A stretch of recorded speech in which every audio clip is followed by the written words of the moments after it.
We'll just start right out there. No, they're not all hurt.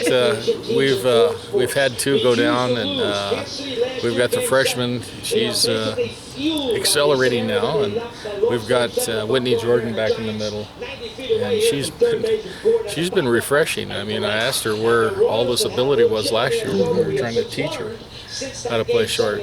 She's really looked good. Good first step, very smooth, very rhythmic. Feet are working very well. So the time she has spent in the outfield, I don't know if it made it any better in the outfield, but it sure has helped her infield play. So no, it's going all right. So what's their status? Both of them are going to be out for an undetermined amount of time based on just the rehabilitation. So ACL, both of them.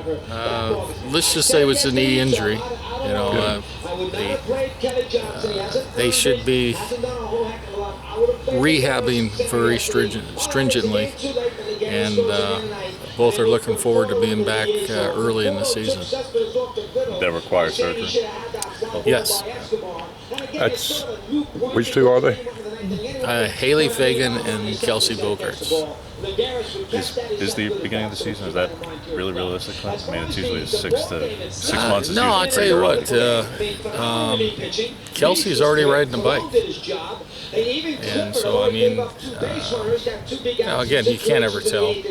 So we plan on it. We'll just see how the plan works out. But they're both tough kids. They both want to be back, and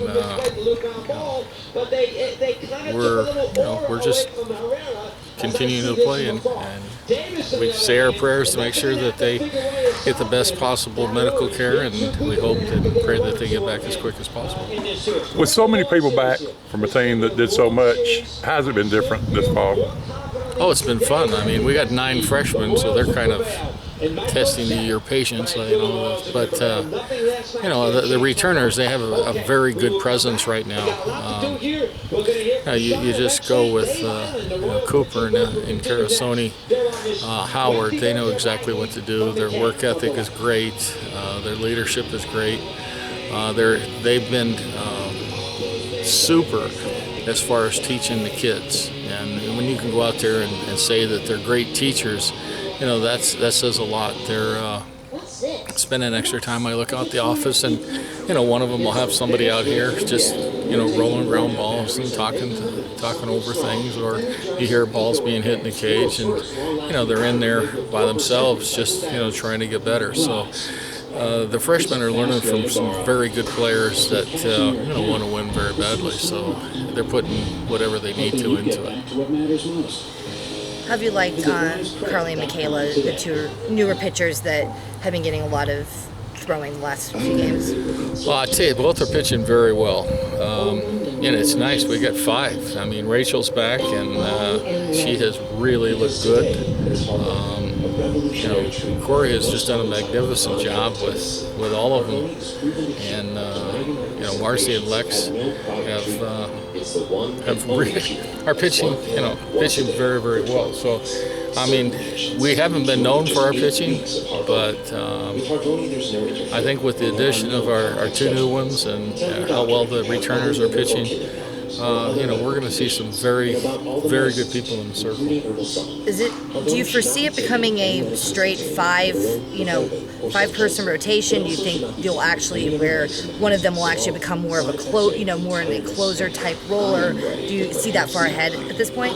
I could see it happening, but that's really a question for Corey. I mean, I'm not going to second guess with what he was able to do with our pitching staff last year. So, how he worked it, who we brought in, to pitch to what hitters, he just did a phenomenal job. And, the kids saw the success, and from day one, they have been really working hard in order to, with 5 people, to move up the ranks. And, he has a pretty good idea of what he wants to do, and it's been being executed pretty well, and they're all working very hard and playing very well.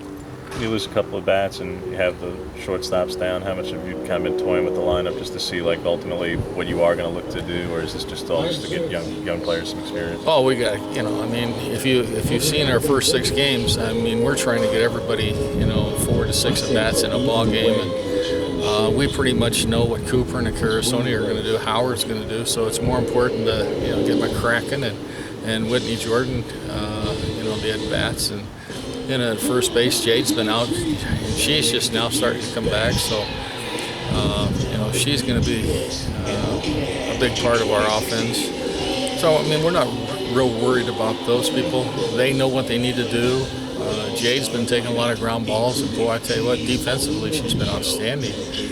And so, the key, for our success is always going to be score the runs, play the defense. But this year, we got that third element of we're going to have good pitching. So you get the good pitching, and with the good defense, and you score some runs. I'm very optimistic about what we can do this year. How exciting is it for these kids knowing they already sold all these season tickets and everything?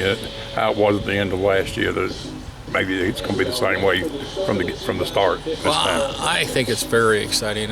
Considering last year's team, a team of firsts, and what we want to do is take and continue that. Somebody said, well, how do you get your team ready? Do you just kind of put everything aside? And I answered was, no, we want to remember every single moment of last year, to keep it in our hearts, so that we have that kind of dedication, that kind of enthusiasm, so that we can go out and perform, or even perform better. Because finishing third was good, but we can still move up a little bit, and that's our plan, is to move up on last year's finish.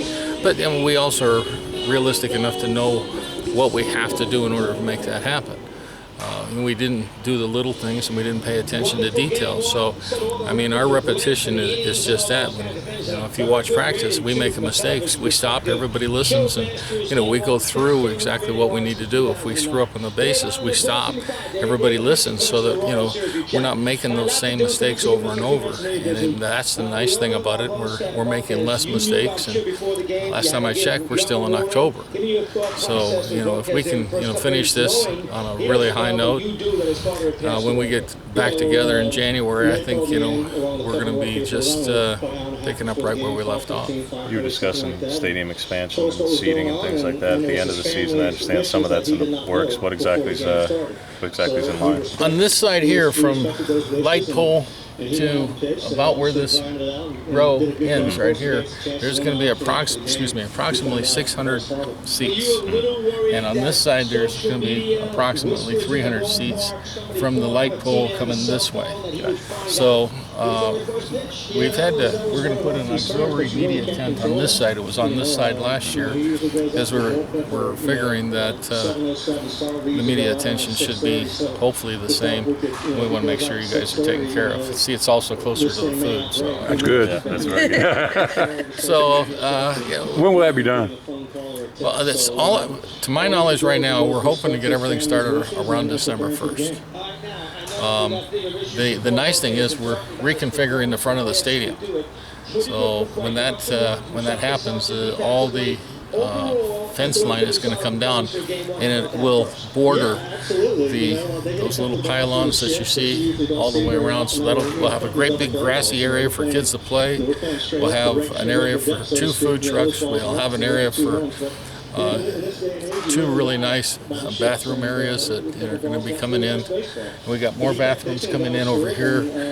With the added people, we had to put more areas. So we're going to have 4 different areas where you can get concessions. We're going to have 4 different areas where you can use the restroom, and we'll have roughly 1,000 new seats. So we'll have around 2,000 seat capacity, and that'll be kind of exciting. Just to be clear,